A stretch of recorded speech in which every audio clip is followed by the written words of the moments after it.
देखिए, jubilee hills में by election होने जा रहा है और यहाँ पर मुख्यमंत्री रेवंत रेड्डी है।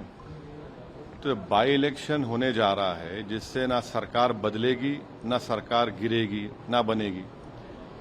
तीसरी बात यह है कि जो बीआरएस के एमएलए थे जो आज इस दुनिया में नहीं है, 10 साल उनको जुबली हिल की जनता ने मौका दिया और उन्होंने उसको पूरा खो दिया। मुख्यमंत्री बीआरएस का, ये विधायक वहां के हैं।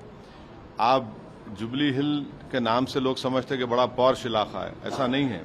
बहुत स्लम्स है और वहां पर हर वार्ड में कोई डेवलपमेंट का काम उन्होंने नहीं करवाया, बल्कि उनके दौर में कई लोगों पर तकालीफ दी गई, कई लोगों को डराया धमकाया गया और खुद उन्हीं के पार्टी के कई लोग विधानसभा छोड़ के चले गए थे।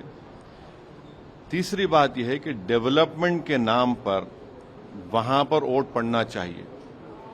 चौथी बात यह है कि हम अपना कैंडिडेट नहीं खड़ा कर रहे हैं वहां पर, एमआईएम पार्टी का कैंडिडेट नहीं होगा, बावजूद इसके कि 2 वार्ड में हमारे म्युनिसिपल कॉर्पोरेटर कामयाब हुए वहां पर। और हमारा जुबली हिल की जनता से अपील यह है कि यह बाई इलेक्शन है, कोई सरकार गिरेगी ना बनेगी।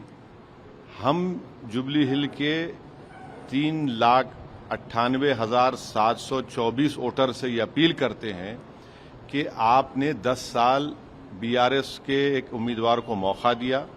वो बीमार थे 2023 के विधानसभा के चुनाव में और बीमारी की हालत में भी गैर जरूरी बीआरएस ने उनको अपना कैंडिडेट बनाया, मगर अब की बार वो एक जुबली हिल की डेवलपमेंट के लिए तमाम वोटर से अपील कर रहे हैं कि वो एक नौजवान नवीन यादव को अपने वोट दें ताकि वो जुबली हिल में डेवलपमेंट ला सके।